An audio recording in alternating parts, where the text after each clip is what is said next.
What is going on, everyone? Welcome back to my channel. I hope you're all doing well. Now, in the past couple of weeks, I posted 2 ProRevenge videos and they've done really well. You guys seem to have really enjoyed them, so I thought today, why not bring you guys another one? This is an absolute cracker. Let's get into the first story. Teacher wouldn't let me use the restroom. I got her suspended. The title explains it. To preface, I have Crohn's disease and ulcerative colitis. This qualifies me as disabled, and so starting when I first got sick in high school, I was required accommodations by state law. Being disabled was hard and pretty complicated, since after being diagnosed with IBD, I started getting various other health issues, ranging from kidney issues to neurological issues to fibromyalgia. My school was very reasonable, and even after missing 3 months when I was first diagnosed, I still got all of my credits. The following year, I was doing alright. Then second semester, one of my teachers left, and the new one was a complete monster. She refused to teach with the textbook and used Wikipedia instead. She wouldn't give us any tests or practice for the AP exam we were due to take. I was very frustrated and felt unprepared. She absolutely loathed me, since I had a little pink pass that allowed me to take my meds in class, go to the nurse as needed, and have unlimited restroom breaks. She thought I was a disruption. I would do my best to wait until she was done talking unless I was in too much pain, but she would always roll her eyes and groan at me. One day, I had just gotten in from a doctor's appointment and rushed into her class. I asked to go to the restroom and said I'd be right back. She said no. Well, asking is just a formality. All of the teachers get emails about the disabled students and know about their accommodations. So I told her, I need to go to the restroom, I'm going. As I left, she groaned something about me always wasting class time and faking it. I picked up my stuff and took it with me. I went to the restroom. Then I went downstairs to my dean's office. I signed in, and when he came out to get me, I told him about her attitude and how she refused to let me use my accommodations, so I came here. I simply told him that they should let her know that she's required to let me leave the class for a reason, and I have medical paperwork to back that up. He apologized profusely and called the teacher. He told her that he was sending a substitute to her room and he wanted to speak with her. Then he called for a substitute teacher on his walkie-talkie. She arrived at his office looking very displeased, to say the least. He sent me out of the room and I waited in the lobby for I think 20 minutes. Once she left, he had her stop at the desk to fill out some paperwork. He brought me back into the office to fill out paperwork too about what had happened. A few other students who heard what had happened came in as witnesses, and after that, she was gone for 3 weeks. To my knowledge, she was suspended because she opened them up to a potential lawsuit. Blatantly denying a disabled student their accommodations is against the law here, and the school didn't tolerate it one bit. I will admit I do feel a little bad, but I don't take any poop when it comes to my body and my diseases. Oh bro, that's horrible. You know, living with those sort of diseases is probably tough enough, but then when you get people who are in positions of authority in your life, not much you can do about them really, saying, you know, you're making it up, it doesn't get much worse than that. What a horrible thing to say. I feel like us people who don't have those diseases would never understand the pain that you go through every day, and your teacher clearly would never understand it. So who am I, who is your teacher to tell you that you're faking it, or that you're disrupting the class, or that you're not allowed to go to the toilet when you desperately need to go, you know, you're in serious pain.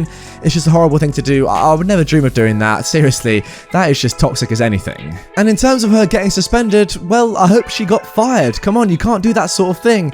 As your dean said, he's right completely. It does put your school, you know, in a very perilous situation where if you really wanted to, you as a student could probably sue them and you know, do them for some sort of damages. You don't seem like that sort of person to me. I bet you wouldn't do that because you seem nice, but still you could if you really wanted to. So yeah, that is why the school have to be very careful about employing teachers like this one. Now moving on to our second story. Manager bullies me for several months until I finally quit. I made sure to get him fired.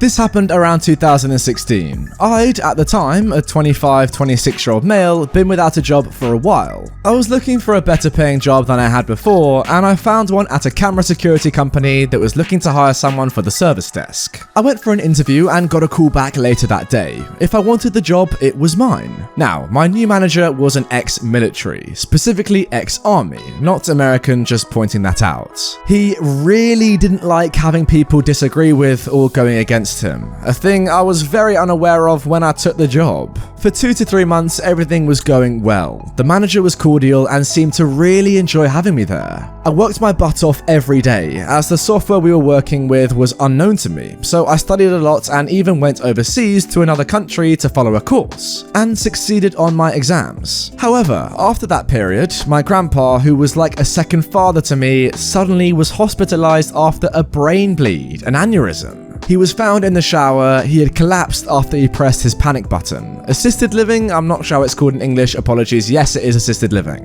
This all happened on a Wednesday. The family came together in the hospital several times to show support and see Grandpa. However, on Friday afternoon, 3 p.m, I was called up by my father, my grandpa's son, while I was at work, and he explained to me that Grandpa unfortunately passed away. I was in tears on the phone and in utter shock. It took me a while to calm down. I went to my manager and explained what just happened and that I'm going home to be with my family. However, that day there was an event. The company was doing a charity event, and this charity was going to be public news. They already announced the amount of people participating, and it would look bad if they were a person down. It was basically just for good PR. So he refused to let me go. I told him that by law he cannot deny me, as my contract states I can take a day for a death in the family, and that I was leaving now.